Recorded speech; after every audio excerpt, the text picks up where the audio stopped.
प्यारे बच्चों, आज हम आपको निष्काम कर्म योग के बारे में आपको बहुत अच्छी कहानी सुनाने जा रहे हैं।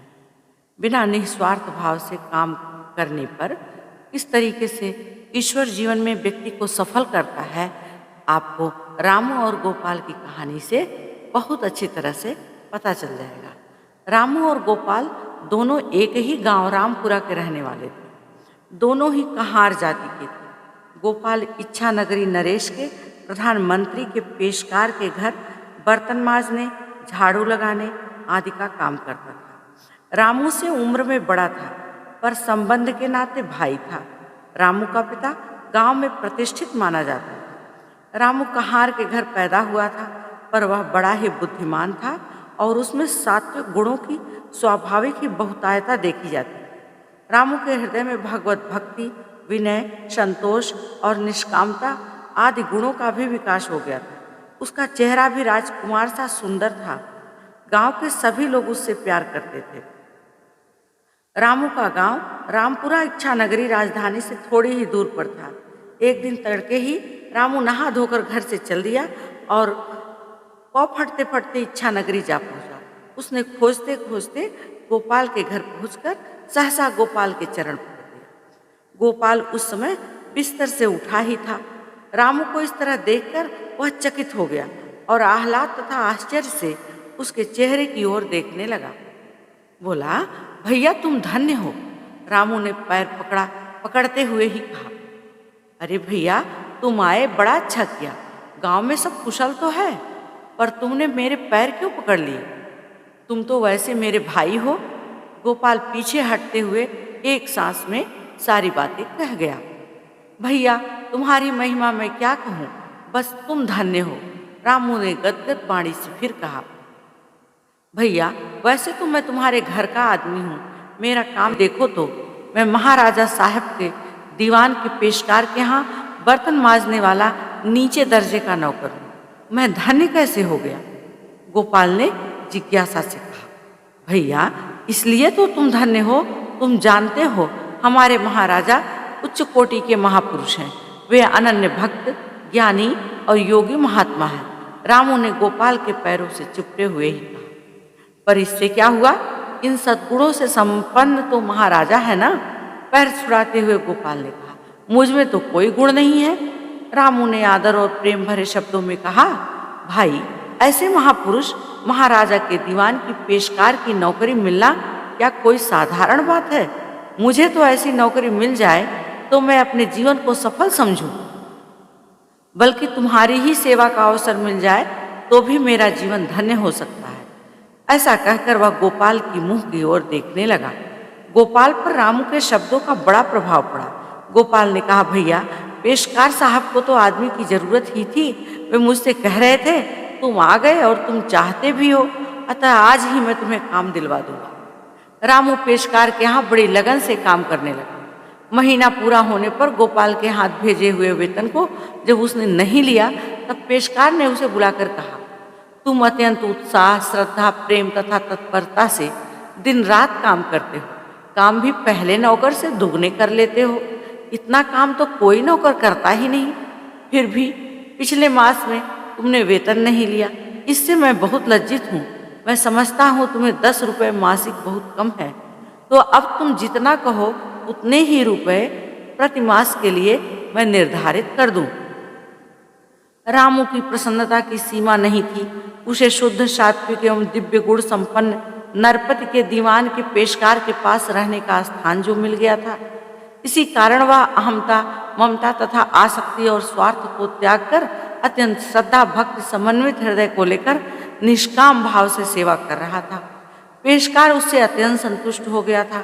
रामू ने पेशकार की बात सुनकर अत्यंत विनय से उत्तर दिया, मेरे रुपए न लेने का यह कारण नहीं था कि वेतन कम है। पेशकार चकित था। उसे रामू की बात पर विश्वास ही नहीं हुआ। उसने पूछा, तो फिर इतना अधिक परिश्रम किस लिए करते हो? आप अच्छी तरह जानते हैं हमारे महाराजा उच्च कोटि के महापुरुष हैं। वे योगी, ज्ञानी, ईश्वर भक्त और साक्षात महात्मा हैं। आप उनके दीवान के पेशकार हैं। यह मेरा सौभाग्य है कि मुझे आपकी नौकरी का अवसर प्राप्त हुआ। तनख्वाह इससे बढ़कर और क्या होगी? रामू ने नतमस्तक होकर उत्तर दिया, राजा साहब, तो तुम जैसा कहते हो वैसे ही हैं, पर मैं तो एक साधारण मनुष्य हूँ। मुझ में वे कोई गुण नहीं है जो उनमें विद्यमान है। मेरी नौकरी से तुम्हें क्या लाभ है? पेशकार ने उत्सुकता से प्रश्न किया, आप हैं तो उन्हीं के दीवान के पेशकार। मेरे भाग्य में आप जैसे महापुरुषों की सेवा कहाँ? रामू ने सरलता से मन की सच्ची बात कह दी दीवान के, और उसने यह भी कहा कि अगर आप हमें अपने दीवान के दर्शन करा देंगे तो मेरा बड़ा ही जीवन सफल हो जाएगा। तो दीवान के दर्शन की कौन बात है? उनका दर्शन तो मैं तुम्हें कल ही करवा सकता हूँ। पेशकार रामू की पवित्र भावना पर मुग्ध हो गए थे। उन्होंने कहा, दीवान जी प्रातःकाल 8:30 बजे न्यायालय में आते हैं और मैं वहाँ 8 बजे चला जाता हूँ। तुम तो 9 बजे तक एक गिलास चाय और जल लेकर वहाँ आ जाना, और वेतन के लिए जितने रुपए कहो तुम्हारे घर भेज दूँ। मुझे रुपए की आवश्यकता नहीं है, घर का काम चल जाता है। मुझे तो श्री दीवान जी के दर्शन से ही सब कुछ मिल जाएगा। रामू ने अनुनय विनय से रुपए लेने अस्वीकार कर दिया। पेशकार रामू की ओर देख रहे थे। वे उसके स्वभाव की मन ही मन प्रशंसा कर रहे थे। गद्दी पर मसनद के सहारे बैठे हुए दीवान ने दरवाजे की ओर देखा। एक सुंदर अनजान नौजवान हाथ में गिलास लिए बड़ी मुग्ध दृष्टि से एकटक उनकी ओर देख रहा था, जैसे कोई भगवान का दर्शन कर रहा हो। दीवान ने कई बार देखा, उसकी पलक झपती ही न थी। वह अतृप्त नेत्रों से दीवान की ओर देख ही रहा था। यह कौन है और यहाँ क्यों खड़ा है? दीवान ने पेशकार से पूछा। श्रीमान, यह आपका नौकर है। आज मैं चाय पीकर नहीं आ सका था तो यह यहीं लेकर आ गया। पेशकार ने जवाब दिया। अच्छा, पहले चाय पी लो, दीवान ने कहा। पेशकार ने चाय पी और फिर काम में जुट गए, पर दीवान पर रामू की परम मुग्ध और आकर्षक प्रेम भरी दृष्टि का प्रभाव पड़ चुका था। वे रह रहकर बरबस रामू की ओर देख लेते थे। रामू ने चाय के बर्तन माज धोकर वहां झाड़ू लगा दिया, फिर दीवान जी के जूते साफ करने में जुट गया। साथ ही वह रह रहकर दीवान की ओर श्रद्धा और प्रेम भरी दृष्टि से देख भी लेता था। यह लड़का तो बड़े प्रेम और उत्साह के बिना कहे ही काम करता है, और सो भी कितनी फुर्ती और सफाई के साथ। क्या देते हो इसे? दीवान ने पेशकार से पूछा। श्रीमान, यह काम तो खूब और बहुत सुंदर ढंग से करता है, पर लेता कुछ भी नहीं। आश्चर्यचकित होकर दीवान ने रामू को तुरंत पास बुला लिया और वे पूछ बैठे, तुम बिना कुछ लिए ही बड़े प्रेम से काम करते हो, इसका कारण बताओगे? सरकार, सिर्फ आपके दर्शन के लिए आज मैं धन्य हूँ, रामू ने दबी जबान से कहा। मुझ में कौन सी ऐसी बात है भैया? दीवान ने आकर्षित होकर रामू से पूछा। दीवान साहब, आप तो जानते ही हैं कि हमारे महाराज साहब बहुत उच्च कोटि के महापुरुष हैं। वे योगी, ज्ञानी, भक्त और महात्मा हैं। आप ऐसे पवित्र आत्मा नरेश के दीवान हैं। आप जैसे पुरुषों का दर्शन होना कोई साधारण बात नहीं है। जिनके बड़े भाग्य होते हैं उन्हीं को आप जैसे पुरुषों का दर्शन मिलता है। रामू ने बड़े प्रेम और विनय से कहा। जब तुम्हारी ऐसी भावना है तब तुम हमारे ही पास रह सकते हो। दीवान पर प्रेम का जादू चल गया था। रामू आश्चर्यचकित था। अत्यंत मुदित होकर उसने कहा, आपके चरणों का सामीप्य पाकर मैं अपने को परम सौभाग्यशाली समझूंगा। भाई, इसे तो मैं अपने पास रखना चाहता हूँ। दीवान ने पेशकार की ओर मुंह फेर कर। आप प्रसन्नता पूर्वक रख लें। पेशकार ने स्वीकृति दे दी। मेरे पास काम करते करते तुम्हें बहुत दिन बीत गए, और जिस प्रेम तथा उत्साह से तुम काम करते हो वैसे साधारण नौकर तो कर ही नहीं सकते। परंतु आज तक तुमने कुछ भी नहीं लिया, इससे मुझे बड़ा संकोच हो रहा है। वेतन न सही, पर पारितोषिक के रूप में कुछ तो स्वीकार कर लो। 200-400 जितने कहो मैं तुम्हारे घर भिजवा दूं। दीवान ने बड़े स्नेह से कहा। घर वालों का काम चल जाता है सरकार, रुपए की आवश्यकता नहीं है। रामू ने श्रद्धालु भक्त की भांति उत्तर दिया। रुपए नहीं भेजते तो और कोई चीज भेज दो। मैं तुम्हारी सेवा का बहुत आभार मानता हूँ, कुछ तुम्हारा प्रत्युपकार करना चाहता हूँ। ऐसा कहकर आप मुझे लज्जित न करें। आपकी सेवा ही सबसे बढ़कर मेरा उपहार है। मेरे लिए तो आपके दर्शन भी दुर्लभ थे। आपने मुझे सेवा का सौभाग्य देकर सदा के लिए ही ऋणी बना लिया है। आपकी सेवा करते करते कभी मेरा परम सौभाग्य होगा तो आपकी कृपा से महाराज के भी दर्शन हो जाएंगे। रामू ने मन की बात व्यक्त कर दी। राजा साहब के दर्शन की क्या बात है, वह तुम्हें कल ही करवा सकता हूँ। मैं दरबार में 12 बजे जाता हूँ और राजा साहब वहाँ 1 बजे आते हैं। कल मंगलवार का व्रत है, तुम जानते हो मैं उस दिन बिना खाए ही जाया करता हूँ और मेरे लिए फलाहार वहीं पहुँचाया जाता है। तुम 2 बजे फलाहार लेकर वहाँ आ जाना, पर कुछ रुपए अवश्य घर पर भिजवा दो। दीवान ने आग्रह किया। मैं आपका चिर ऋणी हूँ सरकार, मुझे रुपए नहीं चाहिए। रामू का मस्तक श्रद्धा से झुक गया। राजा की दृष्टि आनंद समुद्र में निमग्न रामू पर पड़ गई थी। उन्होंने उसमें विलक्षण आनंद का अनुभव किया। वह एकटक राजा साहब की ओर देख रहा है और हर्षोल्लास हो रहा है मन में। इसे उन्होंने अच्छी तरह समझ लिया था। दीवान से उन्होंने पूछा, यह कौन है और यहाँ किस लिए खड़ा है? श्रीमान, यह आपका सेवक है, आज मंगलवार है, इससे फलहार लाया है। दीवान बोले। अच्छा, तुम पहले फलाहार कर लो, राजा ने आज्ञा दी। दीवान ने अलग जाकर फलाहार किया और फिर लौटकर अपने कार्य में लग गए। रामू जूठे बर्तन साफ करके दीवान और महाराज के जूते साफ करने लगा। साथ ही वह महाराज की ओर देख देख कर आनंद से विह्वल होता जा रहा था। वह मंत्र मुग्ध की भांति हो गया था। उसकी इस दशा का अनुभव राजा ने भी किया।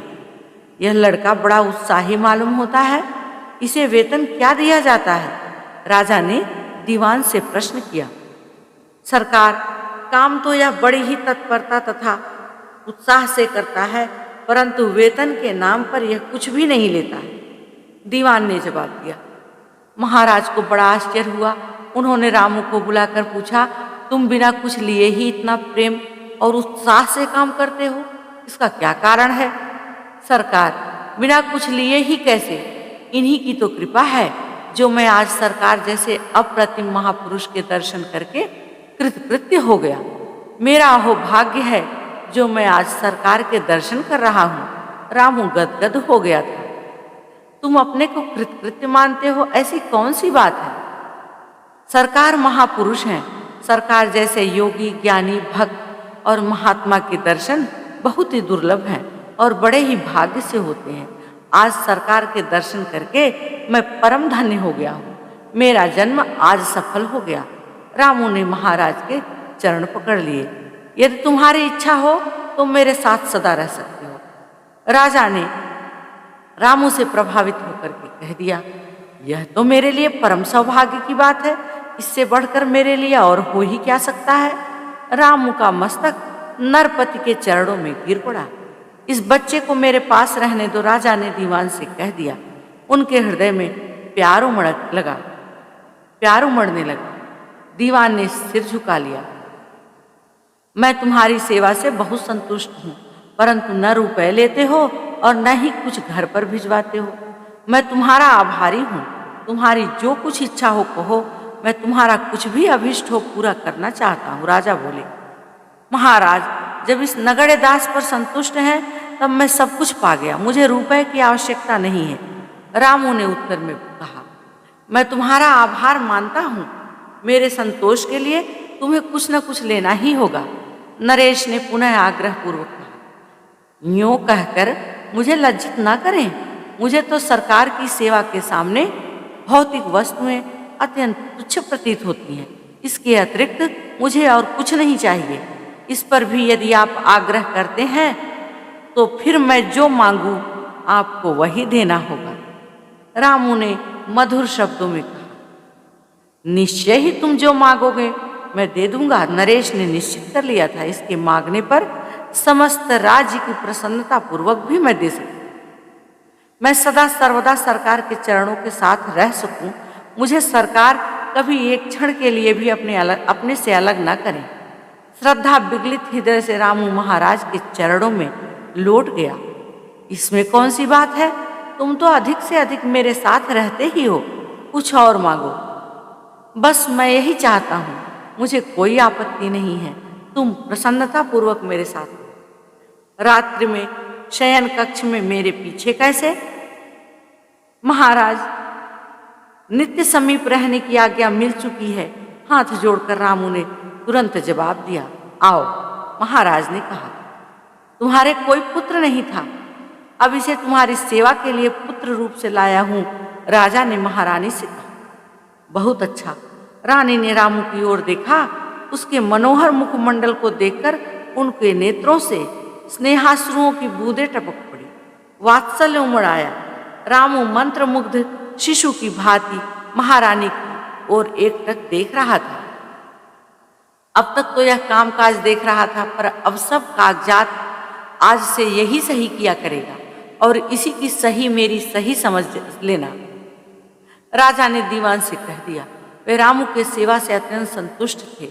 रामू तीक्ष्ण बुद्धि था और महाराज का अनन्य सेवक एवं उनके गुणों को अपने में सहेज ही धारण करने वाला था। अतः थोड़े ही दिनों में उसने बड़ी योग्यता प्राप्त की। रामू पढ़ा लिखा तो था ही। दीवान ने आज्ञा शिरोधार्य कर ली। कागजों पर सही रामू की होने लगी। कुछ दिन बाद, मेरे कोई संतान नहीं है, मैं तुम्हें युवराज के पद पर बैठाना चाहता हूं, नरेश ने रामू से कहा। वे उसे पुत्र की भांति प्यार करने लग गए थे। सरकार, मुझे लज्जित न करें, मैं सरकार की चरण सेवा नहीं त्याग सकता। इतने बड़े लाभ की तुलना में राज्य सुख तुच्छ है। रामू ने सेवापरायण पुत्र की भांति उत्तर दिया। राजा ने उसकी बात मान ली और आज्ञा देकर उससे राज कार्य करवाने लगे। मैं तो आपका सेवक हूं, यह सब आपकी ही कृपा से प्राप्त है। दीवान के चरण पकड़कर रामू ने कहा, अरे आप महाराज के प्रतिनिधि हैं, आप सिंहासन के अधिकारी हैं, मुझे लज्जित न करें। घबराए हुए दीवान किसी प्रकार रामू को सिंहासन पर बैठाने में सफल हो सके। दीवान दरबार में आए थे। मैं तो आपके चरणों का चाकर हूं, यह सब आपकी ही कृपा से मुझे प्राप्त हुआ है। रामू पेशकार के पैर पकड़कर कहने लगा और उसे सिंहासन पर बैठाने के लिए अपनी ओर खींचने लगा। बेचारा पेशकार किसी काम से आ गया था। बड़ी कठिनाई से रामू को सिंहासन पर बैठाकर अपने स्थान पर बैठा। भैया, तुम्हारी ही कृपा से मुझे यह सिंहासन प्राप्त हुआ है, चलो सिंहासन पर बैठो। सिंहासन से उतरकर दौड़ते हुए पेशकार के पुराने नौकर के पास जाकर रामू ने विनय पूर्वक कहा, पेशकार साहब और दीवान साहब के सामने मैं ऊंचे आसन पर कभी नहीं बैठ सकता, आप मुझे लज्जित न कीजिए। कहकर पेशकार का नौकर वहीं पृथ्वी पर बैठ रहा। वह किसी काम से आ गया था। रामू में अहंकार लेश मात्र भी नहीं था। विनय के तुम मूर्तिमान स्वरूप हो, अहमता ममता तो तुम्हें स्पर्श भी नहीं कर सकती। अत्यंत छोटे कर्मचारी से लेकर ऊंचे पदाधिकारी तक सभी तुमसे अत्यंत प्रसन्न हैं। तुम में शासन ग्रहण करने की अपूरी योग्यता और क्षमता भी दिखती है। अतएव तुम मेरी बात मानकर राजपद स्वीकार। अब मैं एकांतवास करना चाहता हूँ। राजा ने रामू से के सामने प्रस्ताव रखा। सरकार सदा सर्वदा अपने चरणों के समीप रखने का मुझे वरदान दे चुके हैं, फिर एक क्षण भी मुझे अलग कैसे कर सकेंगे? मुझे राजपद की बिल्कुल इच्छा नहीं है। रामू ने विनय, प्रेम और दृढ़ता के स्वरों में अपना निर्णय नरेश को सुना दिया। मेरे साथ रहकर राज्य का शासन पद ग्रहण करो। महाराज को विवश होकर अपनी इच्छा परिवर्तित करनी पड़ी। रामू अब राजा के साथ रहकर राज्य का काम संभालता। इस कहानी से हमें यही शिक्षा लेनी चाहिए कि अहंकार, ममता, आसक्ति और स्वार्थ को त्याग कर श्रद्धा, भक्ति और विनय पूर्वक निष्काम भाव से भगवान के दासानुदास के संग और सेवा करते हुए भगवान की आज्ञा का पालन करें तथा मुक्ति की भी इच्छा न रखकर निष्काम प्रेम भाव से भगवान के नित्य समीप रहकर भगवान का निरंतर स्मरण रखते हुए सेवा करने का आग्रह करें तो सेवा करने से मेवा अवश्य मिलता है, जैसे रामू को मिला।